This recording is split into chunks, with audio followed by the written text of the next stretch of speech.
right, thanks for joining us, folks. Deadline Live. I'm Jack Lugg, your narrator, your radio gun. As always, this is AmericanFreedomRadio.com. Call it WorldFreedomRadio.com because we want the whole world to be free, but we just know we have to start with our own plot of land here. On the line with us is Edward Peck. He is a retired U.S. diplomat, served 32 years in U.S. Foreign Service, Nixon administration, Carter administration, Reagan administration, and an ambassador in his own right, has really given his whole life for service. He was on the flotilla that we've been talking about here for the last 2 days. And I thank you so much for joining us, Ambassador Peck. I know you're really busy, but we just have a few more minutes and a few more questions. Do we have the ambassador with us? Can you hear me? Okay, yeah, we do have you. Just a couple of more questions. We've been hearing a lot about paintballs being used, paintball guns, and that just does not jive. It doesn't make sense. And I know that some of these commando units use chemical weapons that might look like a paintball gun. Do you have any information on that? Sure. The guys who came on our boat carried, machine guns and pistols and stun grenades, and a couple of them had paintball guns attached to their machine guns. So the Israelis, like a paintball gun, or I don't really understand this kind of weaponry. Did it look? I mean, was it definitely a paintball gun? Because I don't like people. Yeah, because the fellow I flew home with, the guy who was put on the same plane with me to fly home, a fellow named Joseph Meadows, was a wounded survivor of the Liberty attack, if you remember that one. Yes, we covered that earlier, yeah. Yeah, okay, so he was with me, and his T-shirt had been hit by 2 paintballs, one blue and one green. And, of course, all he had was his T-shirt. He got off the boat the way I did, with nothing.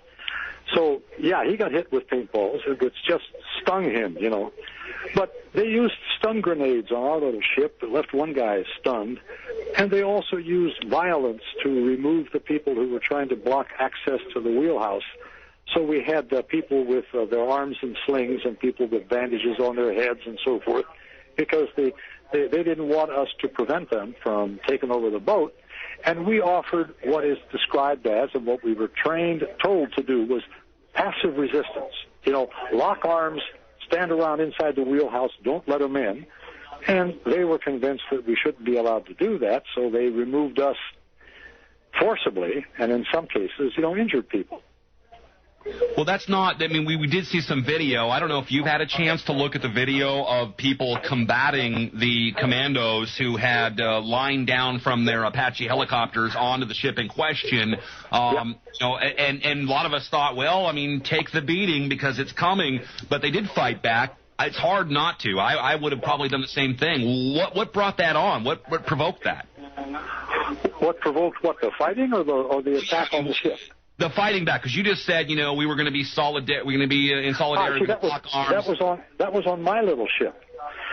On the bigger ship, they had the people were there, husbands and wives. The husbands were saying, "God damn it, you're not going to take this ship." Forgive me, I didn't mean to use that language. That's okay. Hey, you can say that on the radio now, thankfully. Good heavens, they said. We're not going to let you take this ship. So if you read that some guy is fighting off these armed and masked peacekeepers with a deck chair, how serious that was. Oh, right. Yeah, they also used... Ambassador Peck, we also got some information that there were some assassination lists, that some of these commandos had dropped some paper that had an assassination list, and they purposely wanted to kill and take out some of the passengers on the flotilla. Have you heard anything about that? I haven't heard about that, but that means, of course, they knew who was on the ship, and they had to find the people amongst the 600. I have had the impression, and nothing more than that the people who were killed in the struggle, up on top of the ship, which is different than going through the ship looking for Mr. X. How do you find? The Israelis have carried out assassinations before, but I don't know whether that was the case here or not. I have no way of knowing. We're almost out of time, and I really hope when things settle for you a little bit, we can have you back because there's so much to talk about here.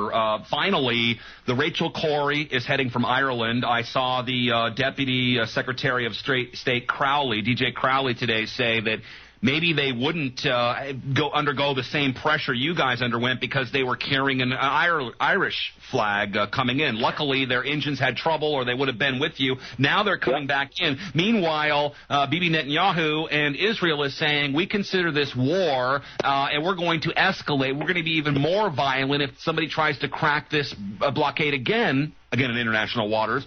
Your opinion on all that, sir?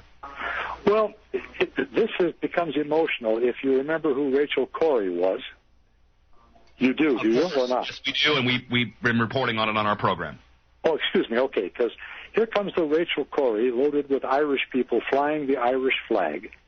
And the Israelis have said, we're going to stop her with whatever force is necessary. And I am told, although I have been largely incommunicado for the last 2 days running from station to station, that the Turks have said that they would protect that ship. Now you've escalated to a whole new level of potential problems. If the Turks are going to protect it and the Israelis are going to attack it, that's not something that anybody should want. But I gather from what I've heard and what I've been told by the people who are more familiar with it, the people on the Rachel Corrie intend to go forward. Well, they are going forward. Yeah, I mean, well, they've gone as far. You know, the whole thing is so strange. I was taken to Ashdod on our little boat, and they marched me in front of these officials, and they said, we're going to deport you. And I said, okay. And they said, you broke an Israeli law. And I said, wait a minute, what Israeli law did I break? And they said, you entered Israel illegally. I said, now hold on. You took me here, yeah. Yeah, you forced me to come here at gunpoint. I didn't want to come. That's entering illegally? Yes. And I said, well, we have a different understanding of law then.